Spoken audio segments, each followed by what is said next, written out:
A unidade 4 da disciplina Culto Cristão é o ano da igreja. A gente vai ver um pouquinho da história de como se desenvolveu o ano da igreja até chegar ao que nós temos hoje. No Antigo Testamento, Deus ordenou celebrações em dias específicos. Festas tabernáculos, as várias festas que tem, a Páscoa, enfim, elas tinham os momentos específicos de celebração.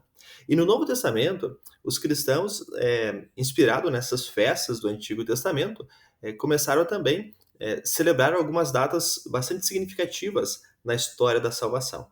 Porém, o calendário da igreja, como a gente tem hoje, ele demorou alguns anos, muitos anos para se desenvolver, e até mesmo para criar uma certa estrutura. Os cristãos começaram a se reunir no primeiro dia da semana. Isso já acontece no Novo Testamento, lá no início do Novo Testamento a gente já pode ver isso. No início, no início da igreja cristã, quero dizer, em Atos 2, já menciona os cristãos se reunindo, e depois lá em Apocalipse a gente vê menção ao primeiro dia da semana dos cristãos estarem se reunindo. A gente não sabe exatamente em que momento isso começou, mas a ideia era ter a reunião, o encontro, o culto, no primeiro dia da semana, porque foi quando Cristo ressuscitou. Então, essa era a ideia. E a gente menciona isso, e até hoje a gente fala sobre o culto no primeiro dia da semana, porque aí a gente começa a semana com o culto a Deus. Né? Mas isso não impede que nós tenhamos culto em outros dias da semana. Então, primeiramente, estabeleceu-se o ponto de partida, o domingo. É por isso que a gente tem os domingos do ano. Vocês podem observar que a gente fala, estamos no primeiro domingo de Pentecostes, segundo, após Pentecostes, digo, e assim por diante, né? Ou domingo de Páscoa, domingo de Natal, enfim, a gente sempre marca os domingos.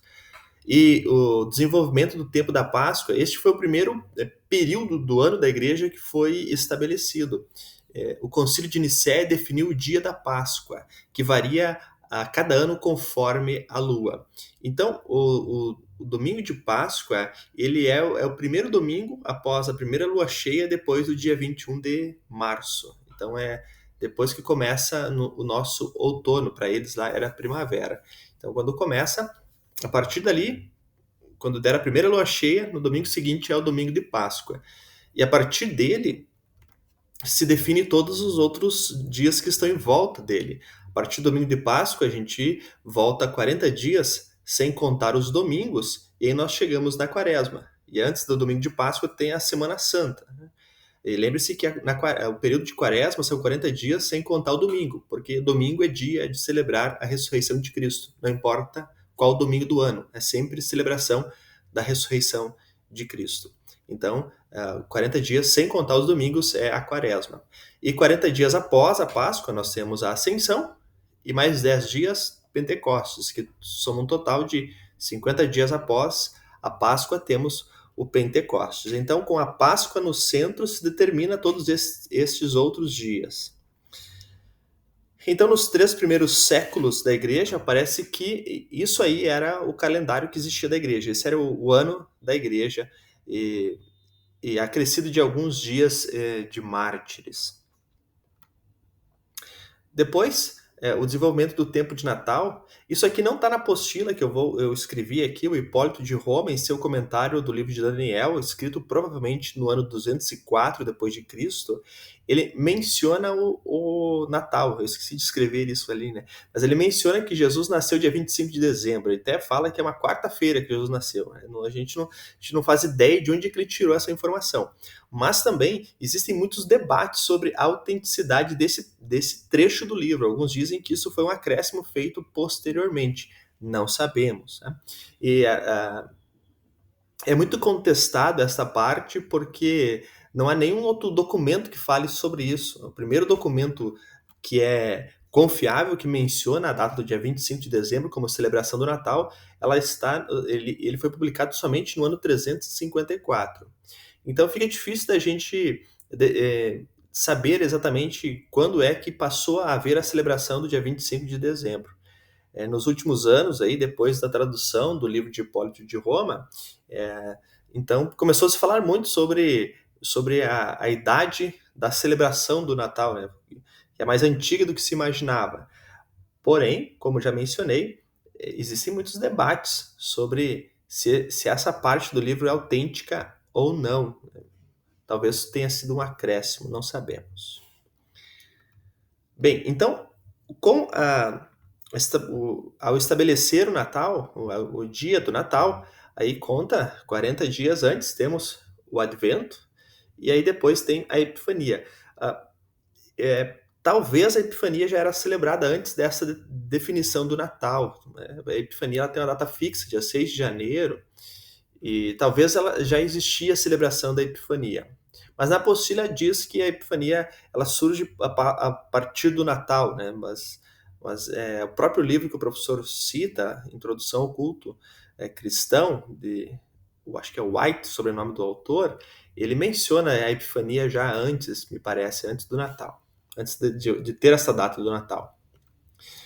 E aqui eu copiei da apostila a estrutura do ano da igreja.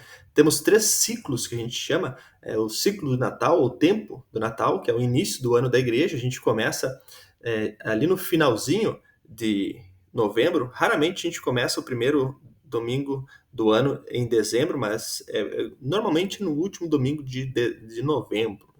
Então, o período de Natal, a gente celebra os eventos em torno da vinda de Cristo. Tem as profecias, tem o seu nascimento, a Epifania, o seu batismo e a transfiguração.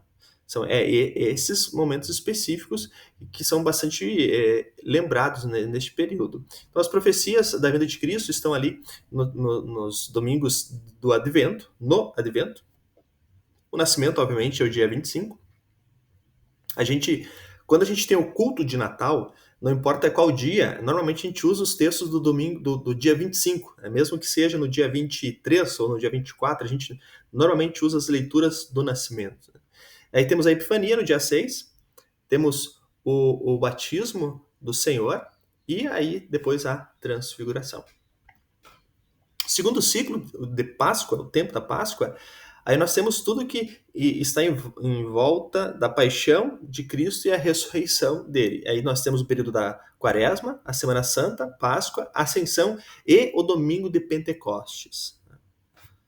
Eu falo assim, o Domingo de Pentecostes, porque o período de Pentecostes é outro, que é o que vem logo em seguida, que é chamado também de o ciclo da igreja, o tempo da igreja.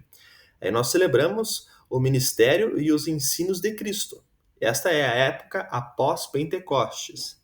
Inicia no domingo da Santíssima Trindade, que é o primeiro domingo após o domingo de Pentecostes, e termina no domingo do cumprimento, que é o último domingo de Pentecostes, que daí já retoma lá para o tempo de Natal, começa o primeiro domingo no Advento. E nós temos... Ficou errado isso aqui, mas vamos assim. Então, temos os dias festivos, que celebram outros eventos na vida de Cristo. Temos dias que celebram os dias de santos e eventos na história da igreja. A gente tem algumas celebrações de santos, mas a gente não adora os santos, é importante lembrar isso. Mas a gente lembra algumas coisas que ocorreram na vida deles, ou lembra deles, né? E aí temos as ocasiões, ficou errado meu slide aqui, mas eu vou corrigir depois. Então, as ocasiões celebram dias especiais na vida particular da congregação, que pode ser dedicação, aniversários da congregação, aniversário de fundação, enfim, nesse sentido. E outros eventos como festas missionárias, festas da colheita, dia de súplica, oração e ação de graças. É isso que entra na estrutura do ano da igreja, são todas atividades, são as celebrações que tem no ano da igreja, são todas voltadas para a história da salvação em Cristo, ou talvez para celebrações especiais referentes àquela congregação de forma específica. E por que nós temos o ano da igreja da forma como ele está? Para que a gente possa sempre ser lembrado da história da salvação de forma completa. Você imagine se nos 50 e poucos domingos do ano o pastor tivesse que escolher as leituras para aquele final de semana específico. Isso certamente traria muitos problemas, como, por exemplo, o pastor acabar repetindo muitos textos ou repetindo ensinamentos, ou até mesmo começando a escolher textos por causa de motivos específicos na congregação. Então, traria bastante dificuldade nesse sentido. Então, E aí certamente faltariam partes. E quando nós temos os domingos da igreja definidos certinho, com as leituras já, a gente consegue conhecer a história da salvação de forma completa. Porque esse é o objetivo dos cultos, né? Falar da salvação, não é outro objetivo, né? E permite que não percamos o foco, dando atenção a assuntos seculares ou sociais, porque seria muito fácil a gente acabar se desligando da história da salvação e começar a focar em eventos sociais, porque a gente está num meio social e com inúmeros eventos seculares, e é muito fácil a gente achar que isso é importante e celebrar isso nos cultos e acabar esquecendo daquilo que realmente importa. E por fim, aplicar em nossa vida os atos poderosos de Deus. Atos poderosos de Deus é o que Deus faz para nos salvar. E a gente aplica isso tudo à nossa vida, a gente vê que isso faz sentido para nós. Cristo nasceu, não é uma história que fica lá no passado, ela faz sentido ainda hoje em nossa vida. Por isso que nós temos, então, o ano da igreja. E esse era terceira unidade da disciplina de culto cristão. Nesta unidade nós também não temos uma tarefa específica.